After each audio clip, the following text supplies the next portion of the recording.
आज के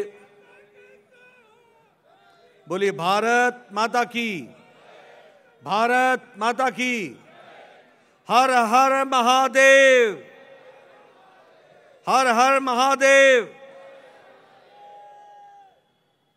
आज की इस जनसभा में मंच पर उपस्थित हमारे भारतीय जनता पार्टी के जुझारू, कर्मशील और संवेदनशील अध्यक्ष श्री चंद्रशेखर बावनकुले जी, हमारी राष्ट्रीय मंत्री, मध्य प्रदेश में सहप्रभारी बहन पंकजा ताई मुंडे जी, हमारे केंद्रीय मंत्री राव साहब दानवे जी, केंद्र में हमारे मंत्री भागवत कराड़ जी, हमारे विजय राहतकर जी राष्ट्रीय मंत्री, और अतुल सावे जी विधायक औरंगाबाद पूर्व, हमारे संगठन को चालना देने वाले ऐसे हमारे राष्ट्रीय सह संगठन मंत्री शिव प्रकाश जी, हरिभाऊ जी, हमारे सांसद मनोज कोटक जी, संजय केणेकर जी,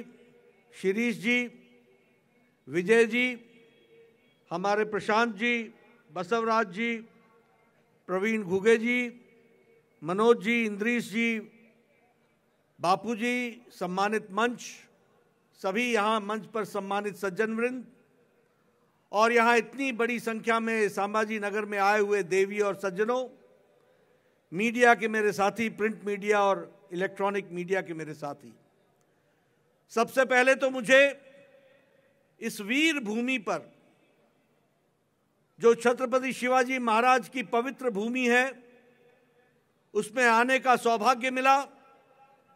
मैं वीर छत्रपति शिवाजी महाराज से प्रेरणा लेकर नमन करके अपनी बात को प्रारंभ करता हूं। मैं जब संभाजी नगर आया हूं तो मुझे घृष्णेश्वर ज्योतिर्लिंग को भी नमन करते हुए, इस पवित्र भूमि, पुण्य भूमि को नमन करते हुए भी मैं अपनी बात को प्रारंभ करता हूं। ये वीरों की भूमि है।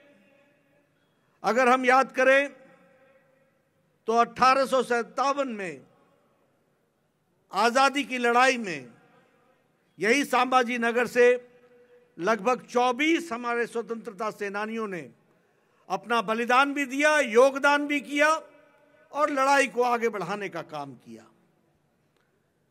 मित्रों, जब मैं यहां आया हूं तो एक ऐसा समय है जब महाराष्ट्र में सरकार बदली गई है और एक विकास की ओर बढ़ने वाली सरकार एकनाथ शिंदे जी के नेतृत्व में देवेंद्र जी के सहयोग के साथ आगे बढ़ रही है।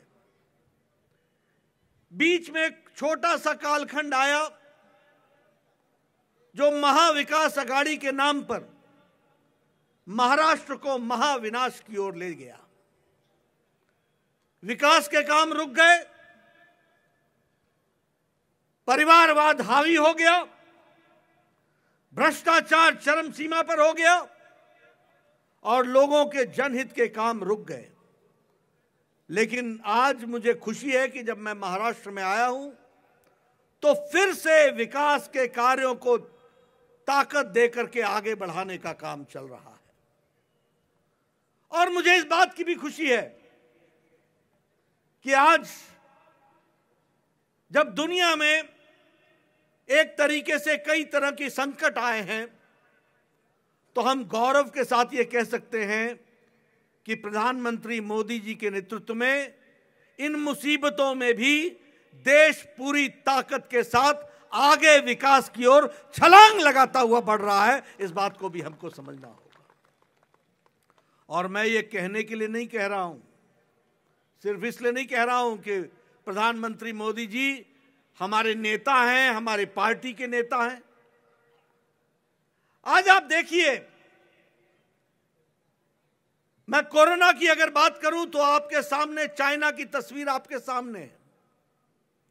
मैं कोरोना की बात करूं तो अमेरिका जैसे शक्तिशाली देश के स्वास्थ्य सेवाएं भी लड़खड़ा गई, चरमरा गई।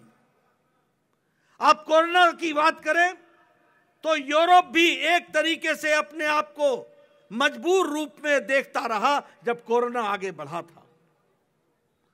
लेकिन हम ये गौरव के साथ कह सकते हैं, और मैं यहां दृश्य देख रहा हूं, आप सब लोग इतनी बड़ी संख्या में बैठे हैं, सब बहुत नजदीक नजदीक बैठे हैं, किसी के चेहरे पर मास्क नहीं है। आज ये ताकत अगर मुझे हम लोगों को दी है तो प्रधानमंत्री मोदी जी ने 220 करोड़ वैक्सीन, 220 करोड़ टीकाकरण, 130 करोड़ की जनता को डबल डोज विथ बूस्टर लगा करके ताकत प्रदान की है। इस बात को भी हमको ध्यान में रखना चाहिए।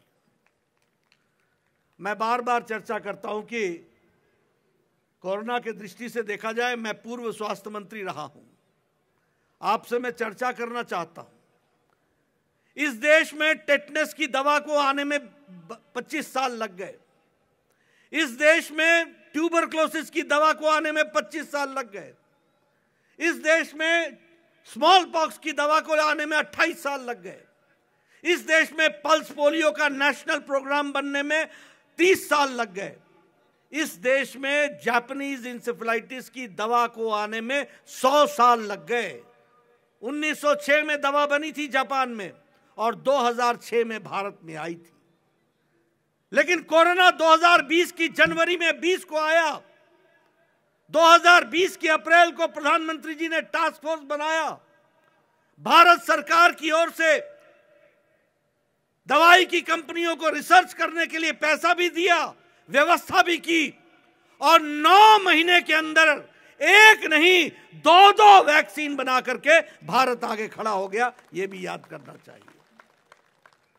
और आप शायद भूल जाते हैं कि जब यह वैक्सीन बनी थी तो यही विपक्ष के लोग, यही कांग्रेस के लोग, यही समाजवादी लोग कहते थे ये भाजपा का टीका है, ये मोदी टीका है, ये मत लगाओ।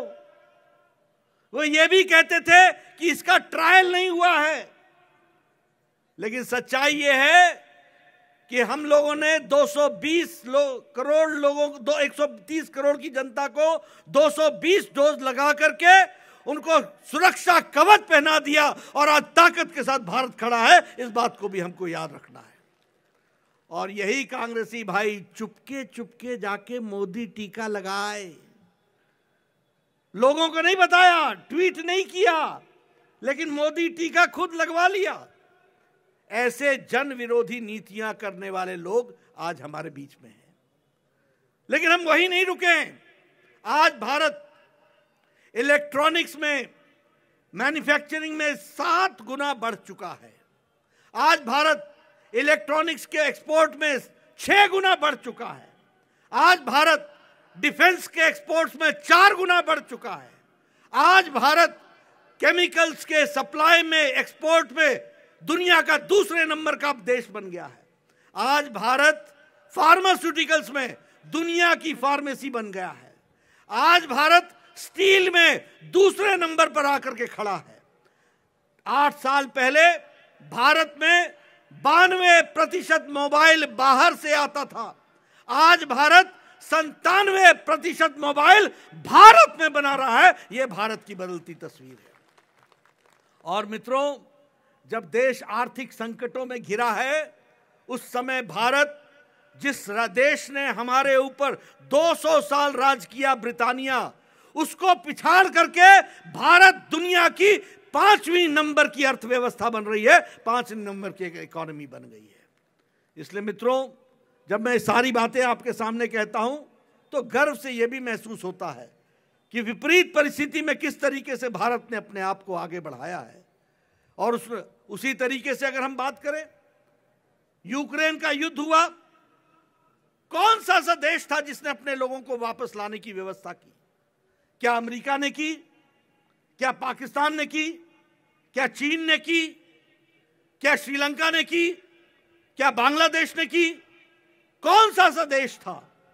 लेकिन हमें यह फक्र होता है कि भारत के यशस्वी प्रधानमंत्री जी ने एक समय में पुतिन से बात की, एक समय में ज़ेलेंस्की से बात की, युद्ध को रुकवाया और 32,000 विद्यार्थी वापस सुरक्षित हमारे देश के अंदर लाने का काम किया है।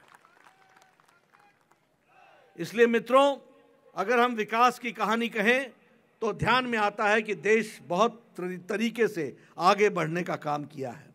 और यहां मैं ये भी कहना चाहूंगा कि जहां तक आम नागरिक का सवाल है, महिलाओं का सवाल है, हमारी योजना क्या है? गांव, गरीब, वंचित, पीड़ित, शोषित, दलित, महिला, युवा, किसान, समाज के अंतिम पायदान में खड़ा व्यक्ति, उसको मजबूती देने का हमारा काम है।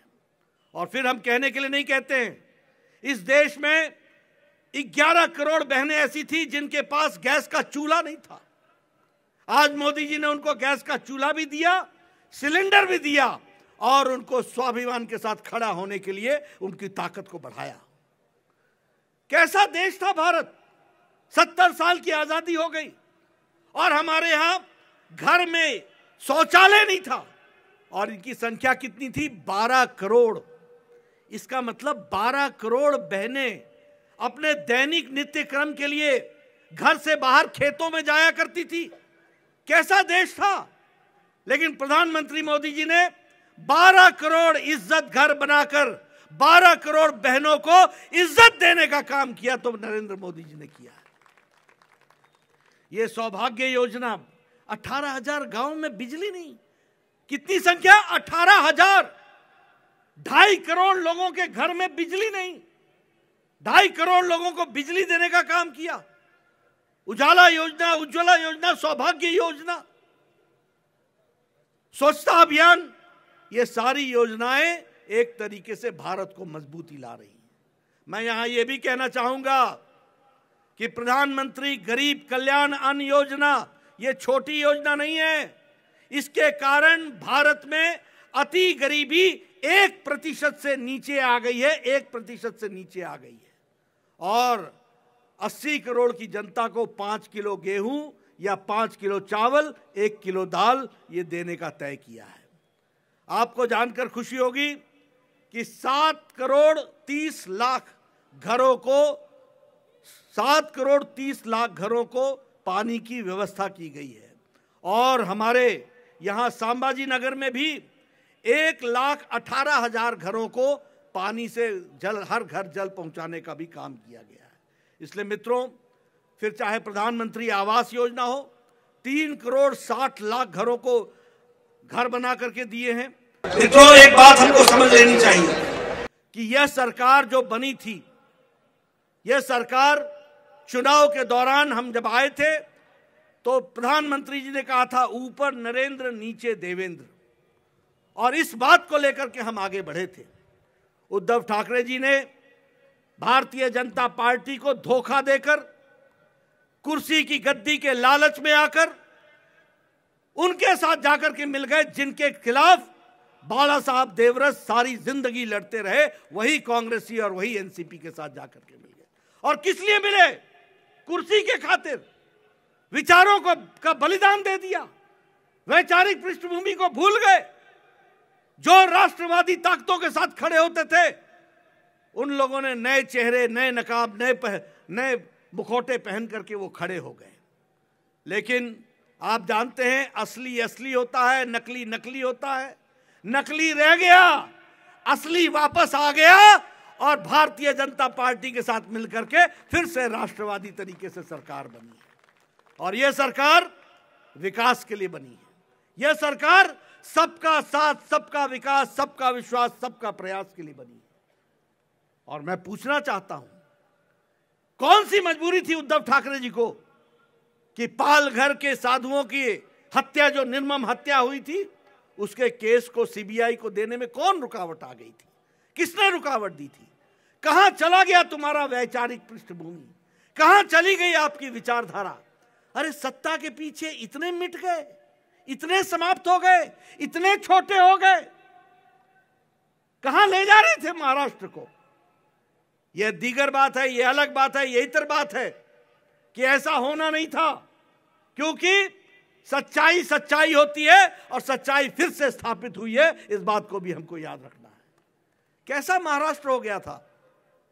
आईपीएल के मैच हो सकते हैं, लेकिन दही हांडी नहीं हो सकती। आईपीएल के मैच हो सकते हैं, लेकिन गणेश उत्सव नहीं मनाया जा सकता है।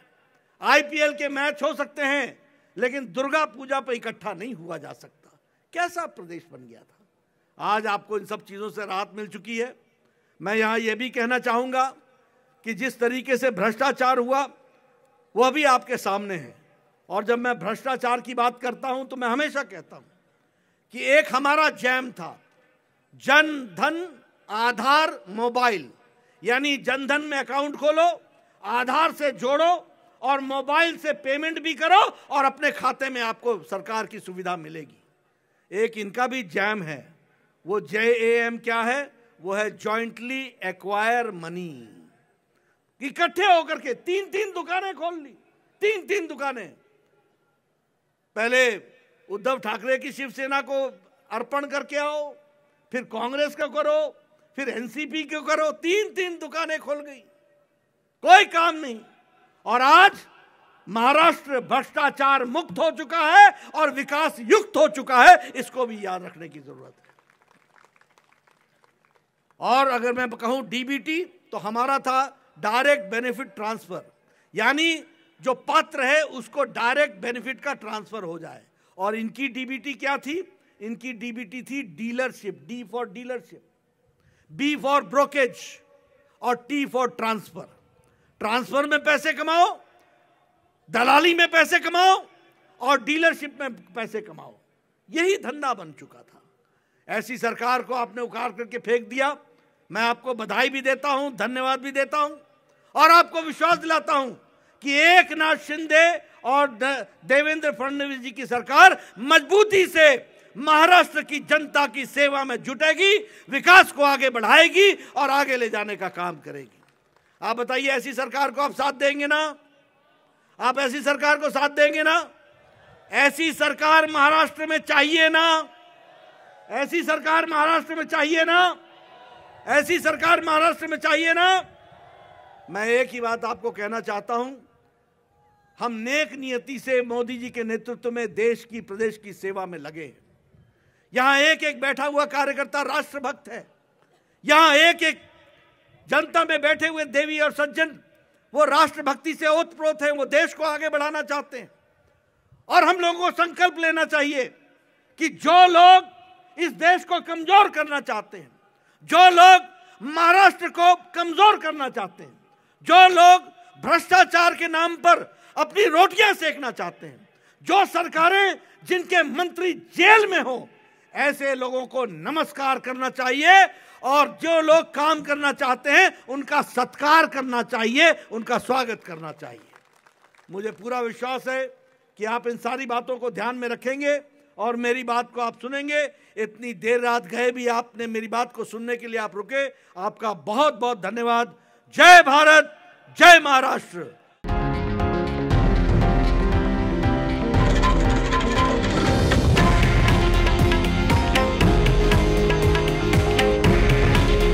हे आहे देशातील नंबर 1 न्यूज नेटवर्क आणि आपण पाहत आहात TV9 मराठी। काळजी तुमची, हित महाराष्ट्राचं।